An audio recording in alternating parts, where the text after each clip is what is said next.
Hi, everyone. Welcome to Real Siblings. It Ain't Easy is a real estate podcast that just ain't typical. Eric, you used ain't a lot in writing this intro, didn't you? I'm Donna, and this is Eric, and we are the Real Siblings. We are both professional realtors with Keller Williams. And for your reference, if it matters, he's Gen X, and I'm a boomer.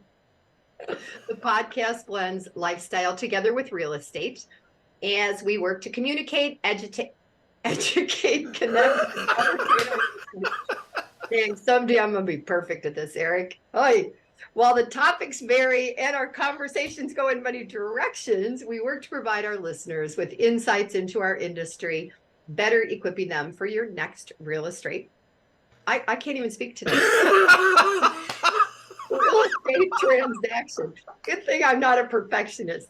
And we are not starting over. I don't even care. So, Eric, maybe I can blame it on the dry heat. And it's There you go, dry heat. My brain is dried up or something. Oh, my Lord. So you're going to tell our listeners a little bit more about what we're going to talk about today. But for those of you that are watching this, Eric has got this screen with this super tall old building behind him. What's the building, Eric? All right, so that is a skyscraper at 115 East Travis Street in downtown San Antonio.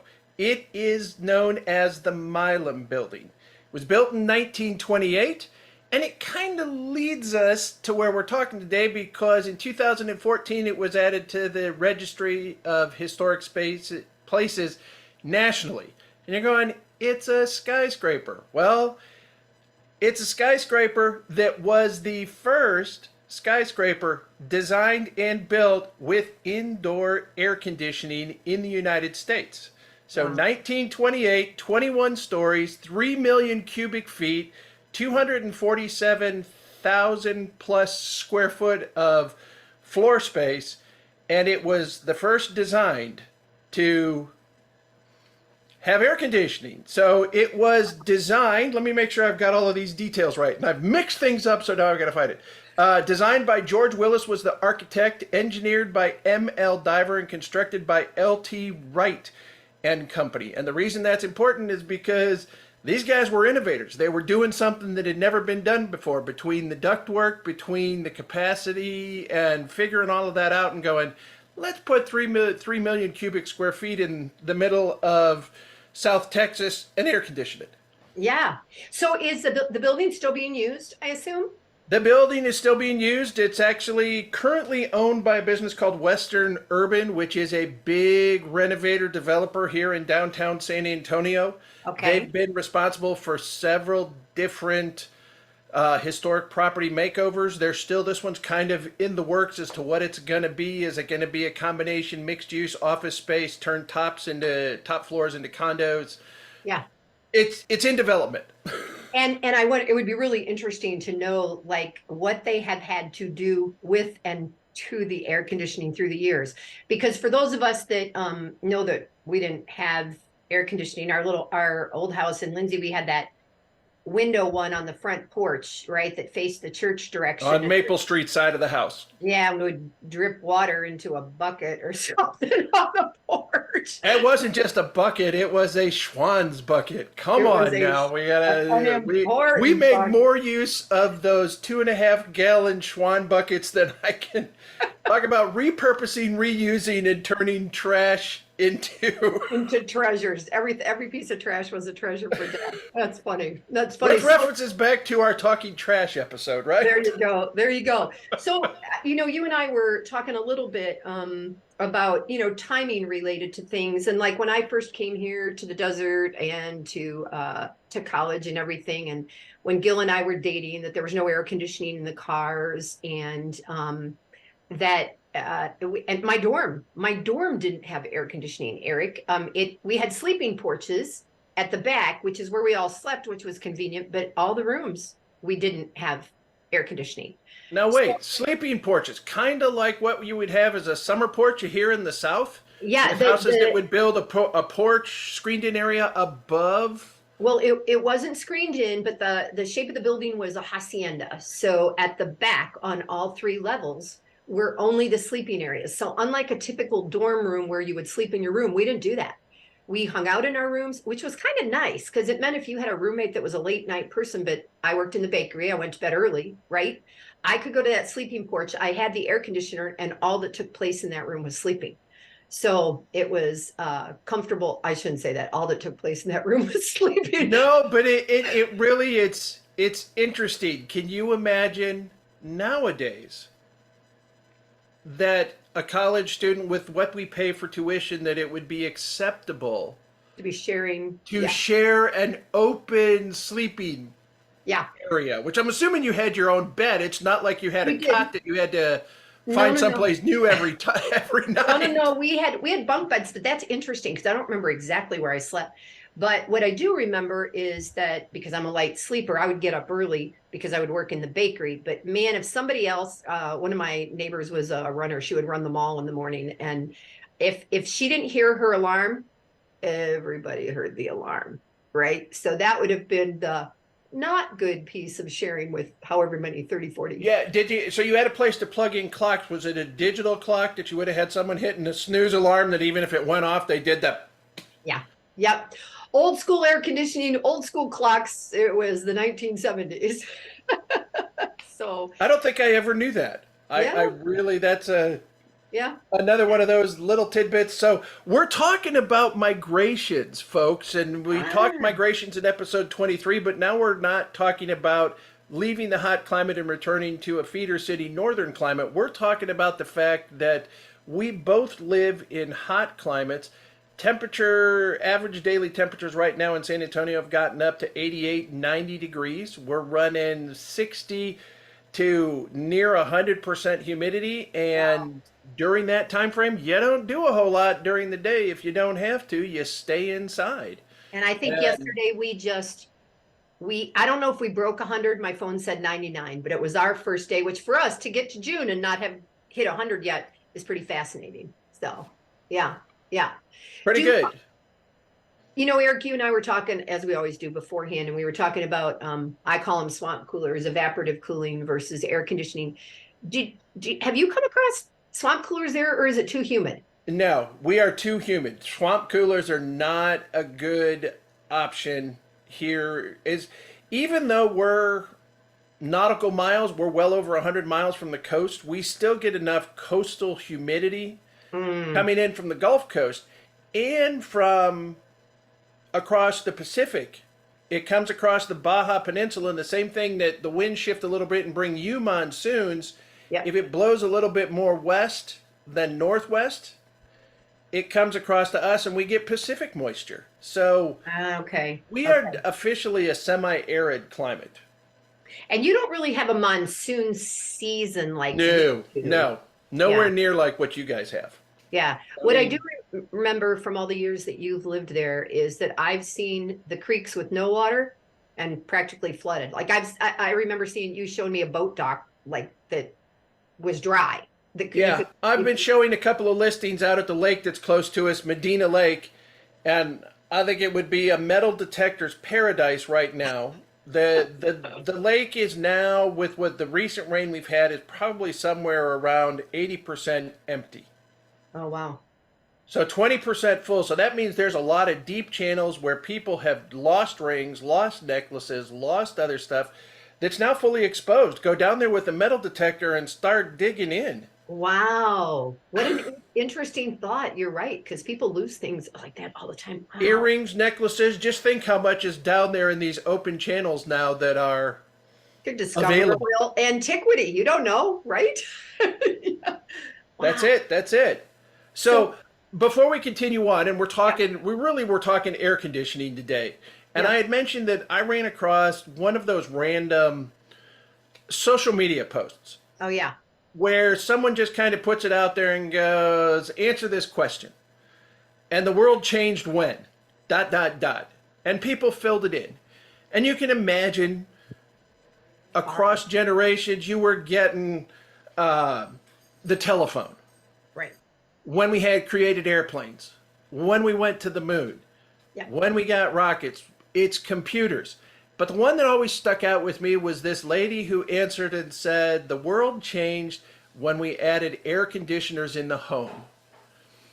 And she went on in that article to talk about the fact that up until that point, in the cooler parts of the evening, people would go sit on their porches. They would take a walk in the evening. They would see their neighbors. They would communicate with their neighbors. They might have their neighbors over, have a sweet tea, a lemonade, or something like that. Soon as we had air conditioners, nobody came outside anymore. And for her, culturally, that was a huge switch, because you know your neighbors now, but do you know your neighbors? Because even if you're in a neighborhood where you only have 10 foot between your houses, Right. you wave to them when they may be out checking the mail. But for the most part, most of us don't visit with neighbors like we used to. Yeah.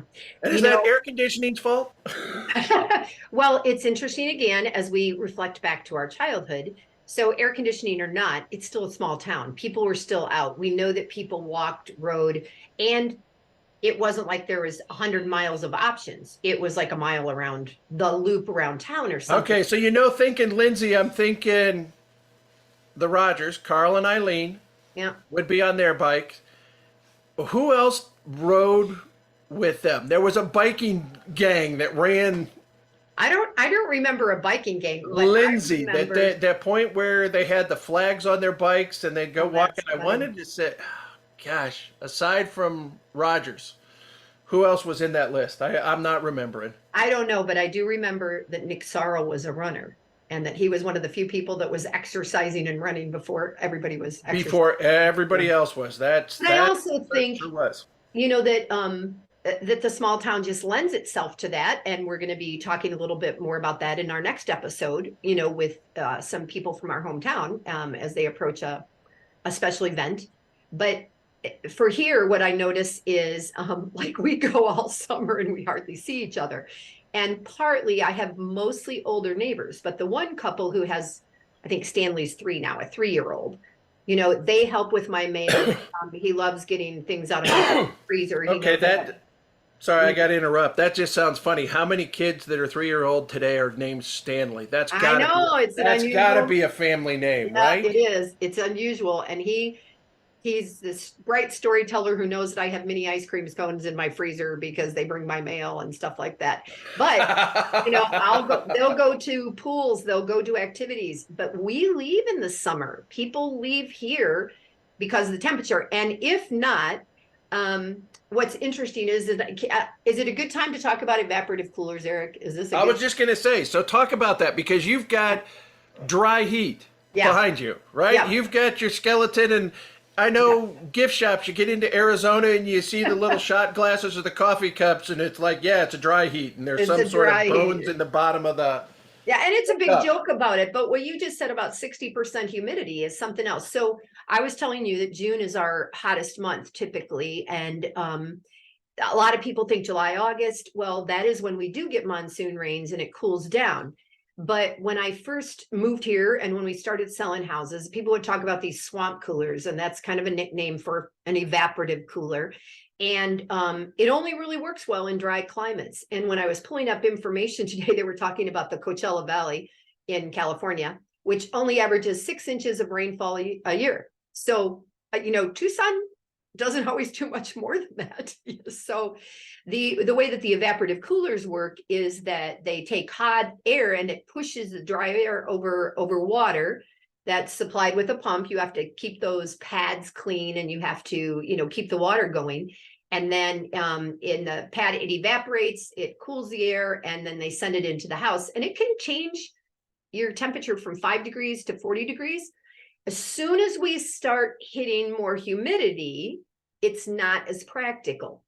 So, if it's going to monsoon rain out night, you don't care if you're putting moisture into your air. And now, if you were to go Google evaporative coolers, you would get the tiny little ones. Like instead of a dehumidifier, you'd have a humidifier, whatever. You'd be putting moisture in your air. And I have a little one in my bedroom, for in there for sleeping. But it's when you first started, they were talking, like I was reading about a commercial building. So thinking about the building behind you, if that had evaporative cooling, they would tell you originally to crack the windows to let some of the hot air out, right? Just like when you get in your car, maybe when you first turn your air conditioner on or something.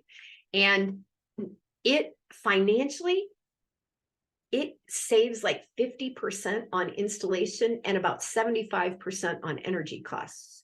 So those people. But what did you say about that? You're going, when we talked before this, there's that fact. You're saving energy and it's lower cost, but none of the new builders are offering to put evaporative cooling into their homes. Is it okay? So you just said not offering.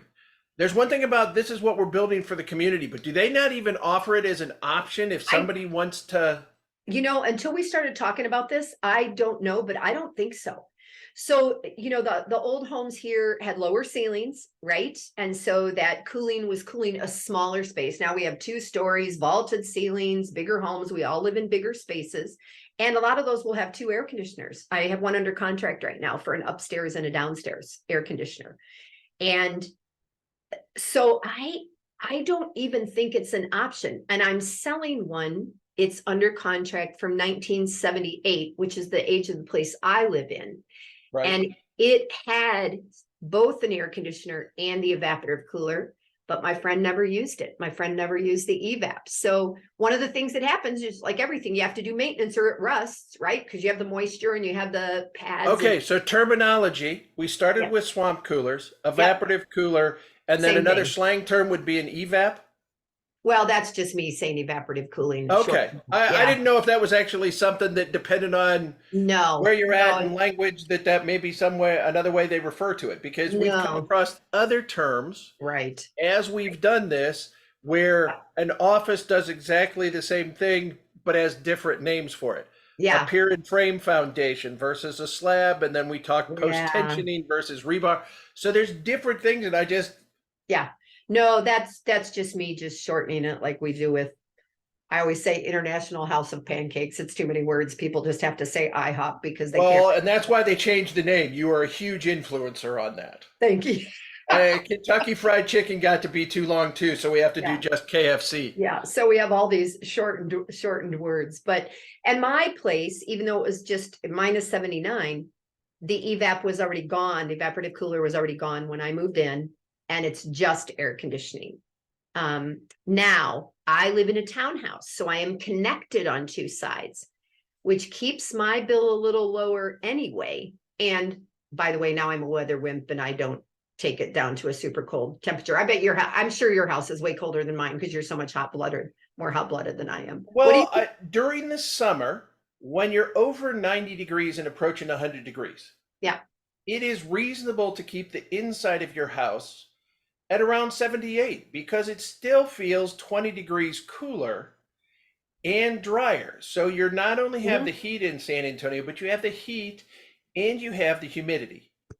So That's if you true. come in from being in a hot, moist heat into a cooler, drier heat, right, it's substantially different. Now at night, we take it down to have a cooler temperature to sleep. yeah, But thankful for programmable thermostats. yeah. I start stepping it down at 6 o'clock at night during the summer.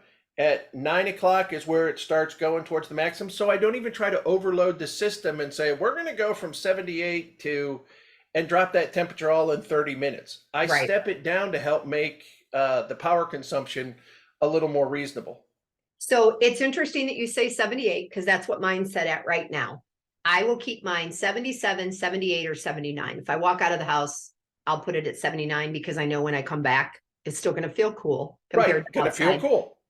Then if I'm working, I might have it at 77, but it's amazing the difference in how much more the air conditioner works for those 1 or 2 degrees compared to, but 78 is kind of my go-to. And when the kids are here, they want it at like 72 and the ceiling fans and, the whole shebang. And I just don't do that. And I have solar, as I mentioned before. So there's this combo of, what I'm going to do with it, how much I'm going to pay, what do I want to pay, how hard. You had mentioned that you and a friend were out at a restaurant. Yep. Recently. And what did you say about that? Yeah. So my friend Beth and I went out to dinner the other night and we sat outside on a patio at 5:30, which in theory, super hot, the time of day, because 3 or 4 p.m. is usually the hottest. It was, we were in a, we were south, kind of on the south east side, but it had a reasonably good covering.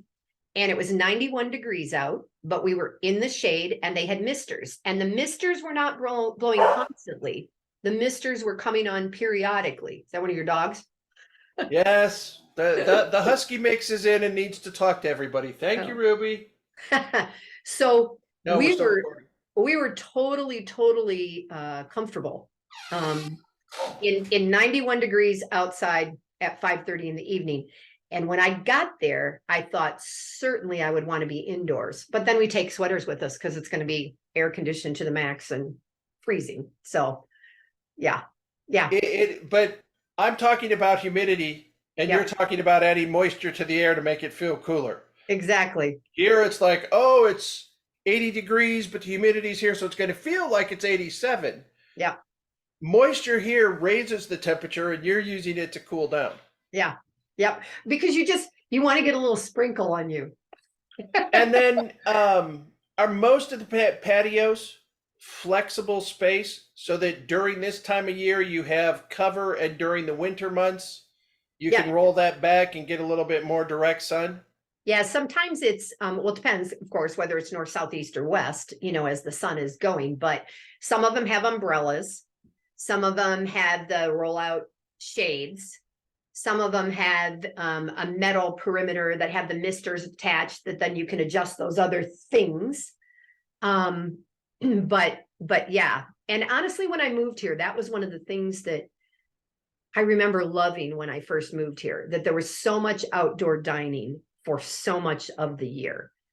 And then I am happy to leave for 3 or 4 or 5 weeks in the middle of the summer. During the middle of the summer, I can hit the road too. Yeah, I remember one of the first times I visited when Stefan moved out to Phoenix. Yeah.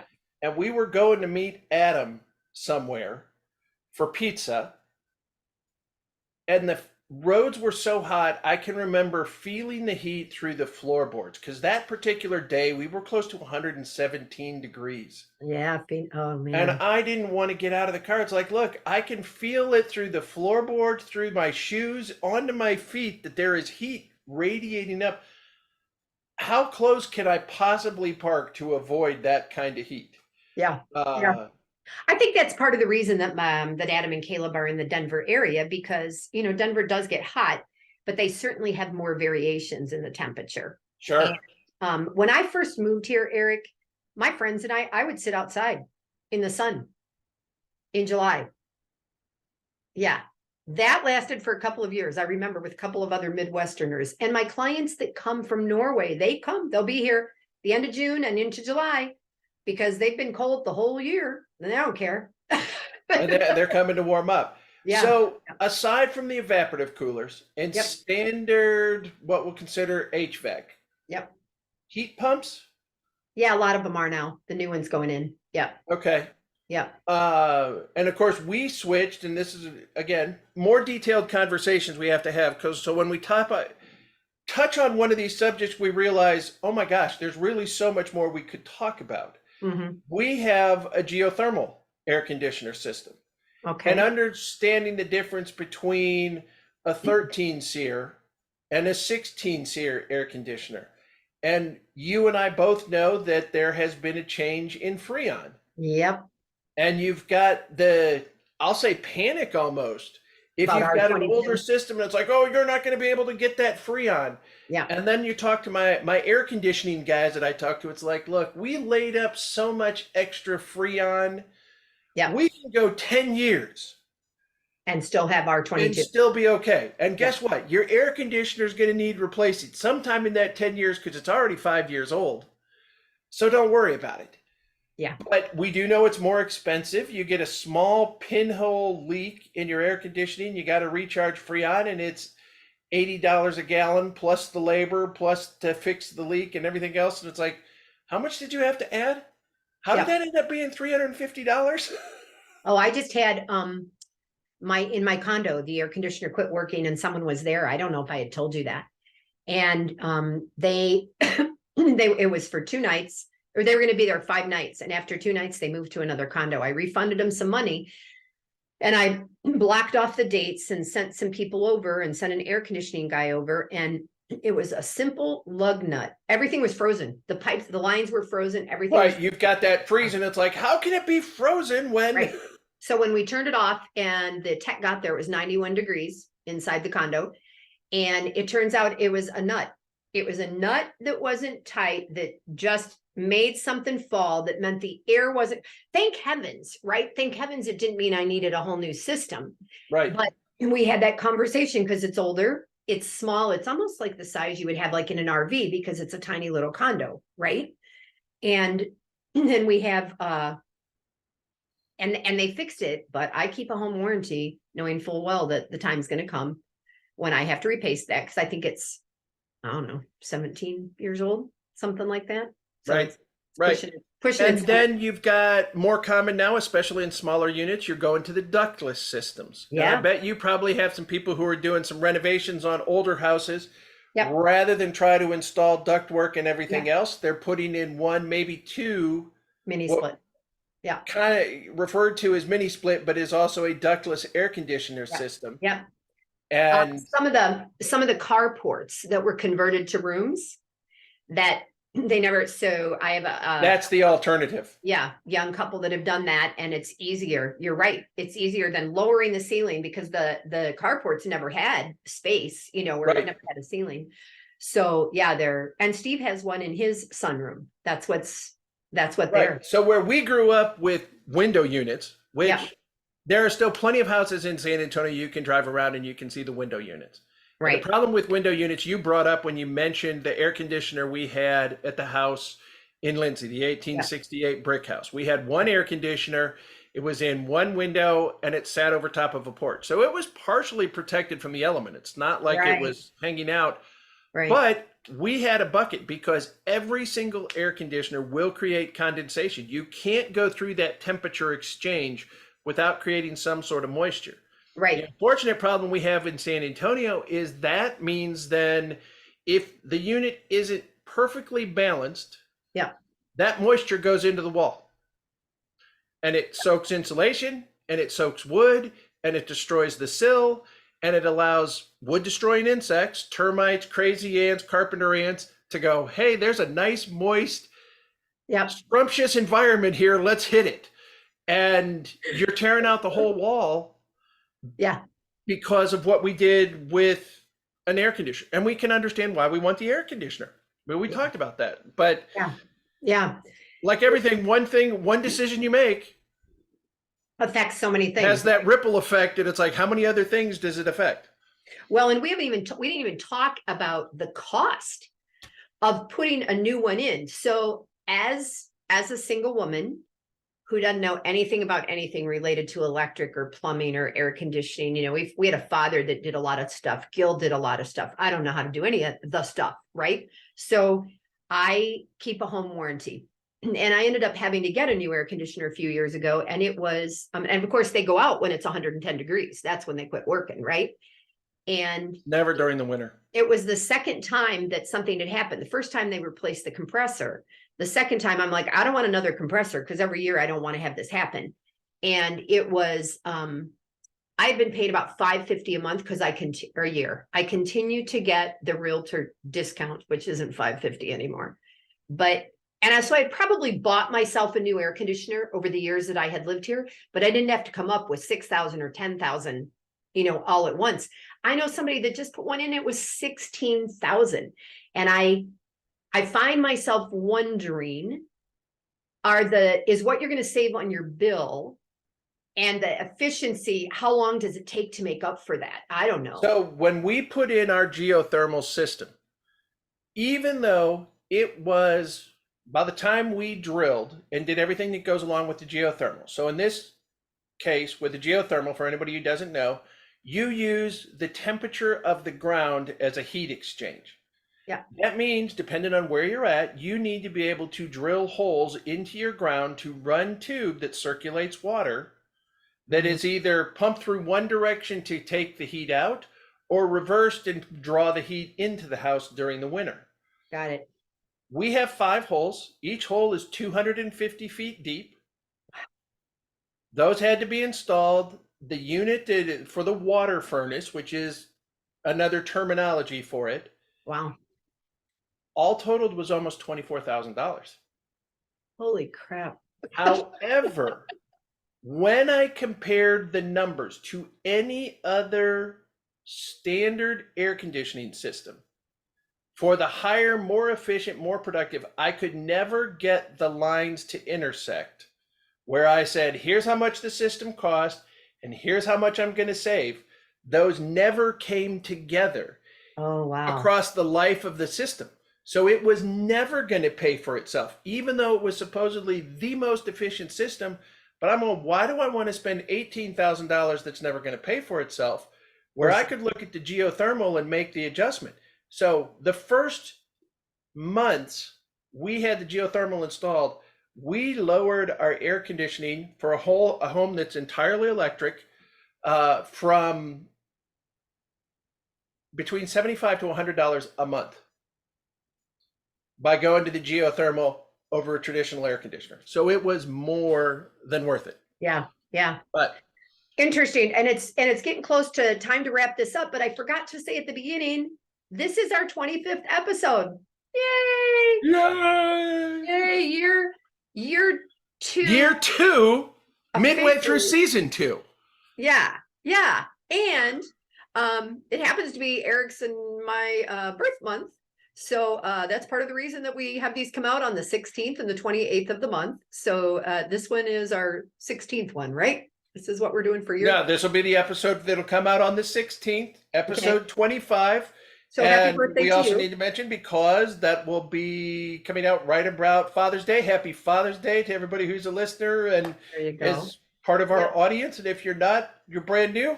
Happy Father's Day if that applies to you. Yeah.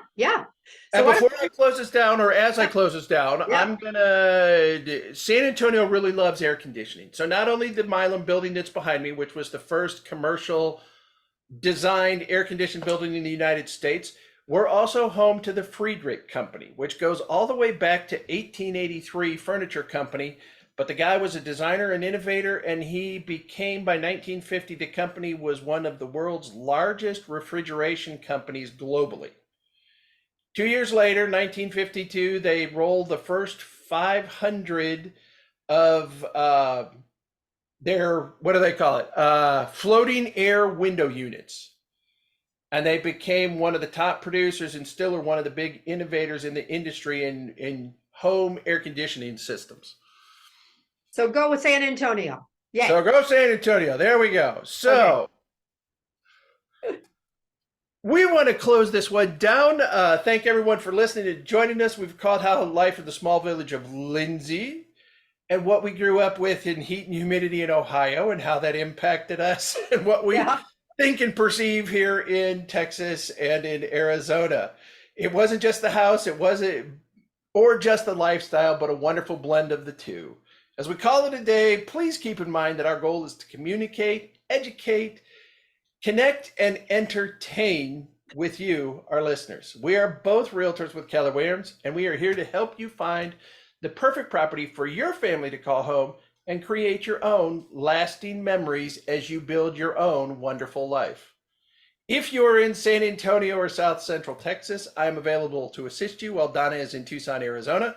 If you're across the United States or around the world, we are both part of extensive networks of professional real estate advisors.